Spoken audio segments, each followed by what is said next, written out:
Você saberia dizer por que não existem aves que mantêm os ovos delas dentro de si até que os filhotes saiam dos ovos e então nasçam num parto, como que acontece com as cobras e lagartos?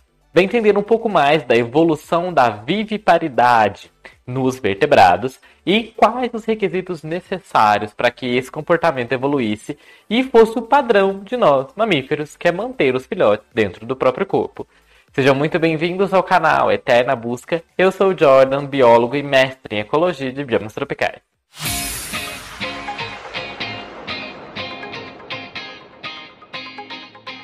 A oviparidade ou criação de ovos é o modo dominante de reprodução entre os vertebrados. Basta pensar nos peixes, répteis, anfíbios e aves, todos eles colocam ovos. Já a viviparidade, que é o nome dado a reter o ovo dentro do trato reprodutivo até que o embrião esteja completo, é o que caracteriza todos os mamíferos. Mas ela também evoluiu pelo menos 150 vezes, de forma totalmente independente, em peixes, anfíbios e répteis. Parando o vídeo só um momento para fazer um pequeno adendo, é que esse vídeo nós vamos estar utilizando o termo viviparidade para se referir mesmo à ovoviparidade, porque no entendimento que nós vamos tratar aqui nesse vídeo especificamente, que é da evolução do comportamento, né, da viviparidade, então para esse vídeo, nesse contexto específico, a ovoviparidade também está integrada nesse contexto que nós estamos descrevendo aqui como se fosse uma variação da viviparidade. A viviparidade, ela evoluiu várias vezes em répteis e em todos os mamíferos, exceto os monotremados, que são o ornitorrinco e a equidna, os únicos mamíferos que botam ovos atualmente. E, inclusive, se você não viu o nosso vídeo aqui do canal sobre os ornitorrincos, vou deixar indicado aqui que lá eu falei todas as características e peculiaridades desse animal.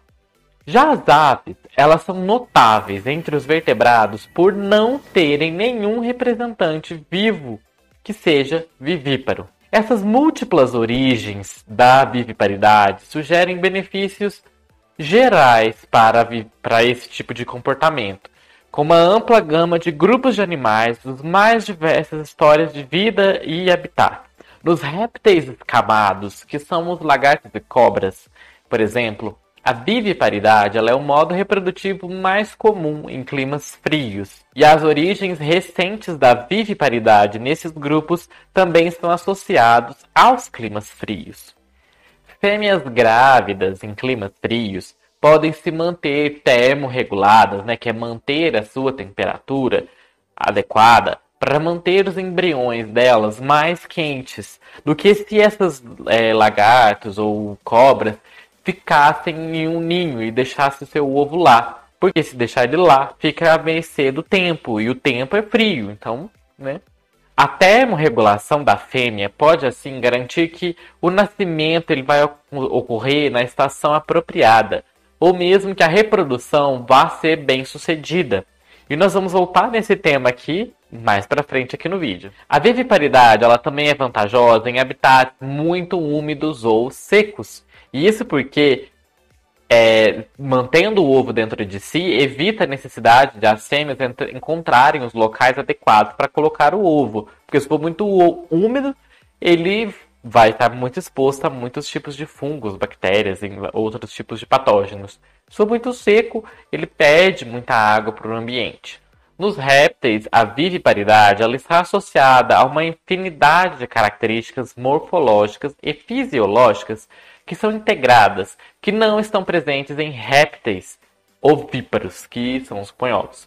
Essas características são necessárias para o desenvolvimento embrionário bem sucedido dentro do oviduto. Algumas das características distinguidas das espécies vivíparas, que são só delas, que já foram examinadas, incluem a maior redução ou então ausência da casca do ovo e a presença de alguma forma de placenta. A viviparidade ela evoluiu pelo menos 100 vezes dentro dos répteis E as espécies vivíparas são, no entanto, distribuídas de forma desigual em todos os níveis taxonômicos. Nos répteis escamados, onde a viviparidade surgiu, né, de forma totalmente independente em várias ocasiões, essa transição evolutiva de ser ovíparo, né, de colocar ovos, para a viviparidade, que é manter o ovo dentro do corpo, envolve a retenção desses ovos no útero por períodos cada vez mais longos. Além disso, também ocorre um aumento na proporção do desenvolvimento embrionário que vai ocorrer dentro da fêmea antes de colocar o ovo. Porque o ovo que vai ser posto nos ovíparos, ele pode ser só em início da gestação, que ele só tem o zigoto fertilizado, ou ele já pode estar com alguns estágios mais avançados, na hora em que ele for ser posto, da embriogênese, né, da formação do embrião. O modelo de Shine-Bull de 1989 identifica 3 efeitos potenciais disso de reter os ovos, que podem ser importantes para a viviparidade ter evoluído. Que é o aumento isso promove, né, o aumento da sobrevivência da prole, porque garante que eles não vão ser comidos antes de nascer. Mas outra característica que reter o ovo impacta é que diminui a vida materna, que a fêmea fica mais exposta. E outra, que é a 3, que pode haver uma diminuição da fecundidade. Porque não tem como colocar tantos ovos assim, porque se você põe os ovos no ambiente, é mais fácil. Agora, manter os ovos dentro de si é bem mais difícil. Então, a retenção do ovo, ela só vai ser favorecida se o benefício 1, que é a sobrevivência da prole, superar o custo, que é diminuir a expectativa de vida da mãe e diminuir a fecundidade também. E então, por que é que a viviparidade evoluiu? Um aspecto interessante, recorrente da origem da viviparidade entre os escamados, está justamente no clima frio.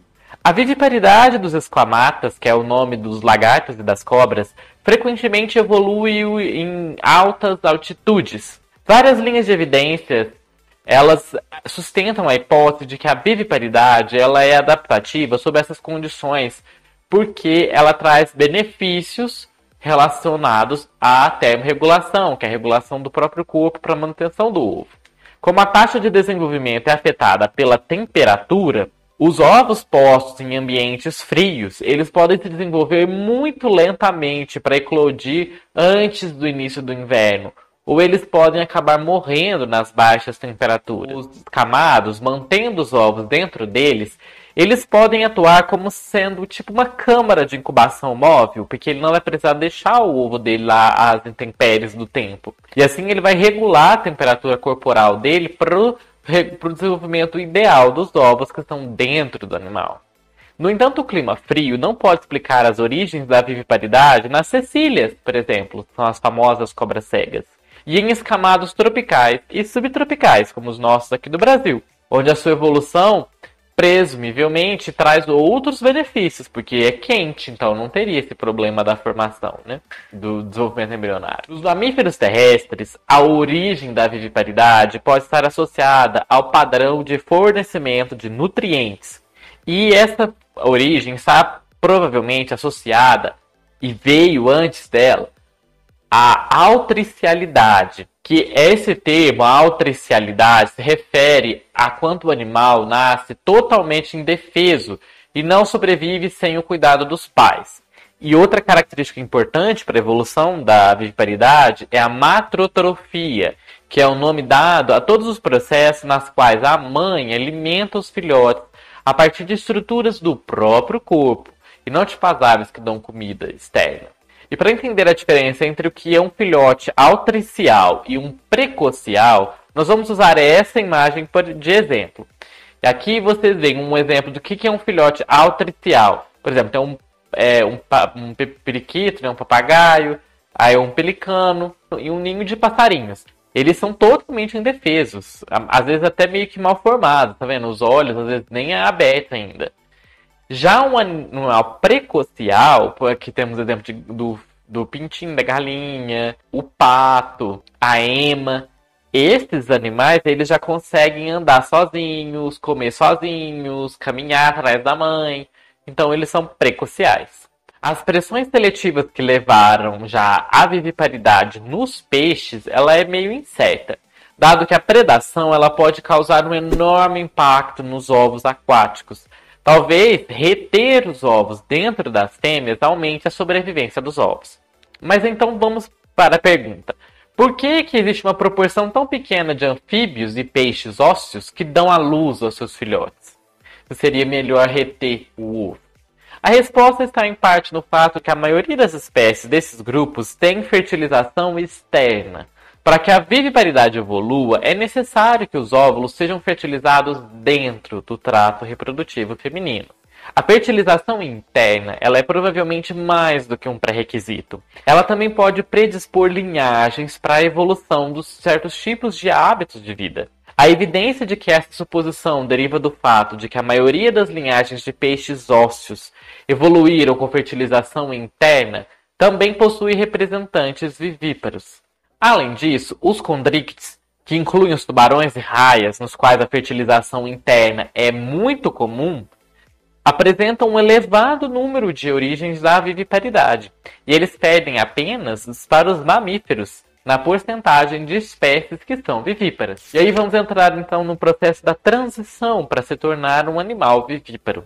Uma consequência da viviparidade é que esse óvulo que está retido dentro da fêmea, ali no útero, ele precisa se desenvolver de alguma maneira para se sustentar.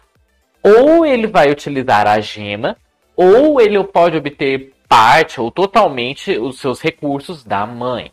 E espera que nessa última situação, vindo direto da mãe, leve a um maior conflito entre como as disposições são divididas entre quem fornece o alimento e o destinatário, que é o embrião, potencialmente desencadeando uma corrida armamentista genética, que é os interesses do filhote e os interesses da mãe.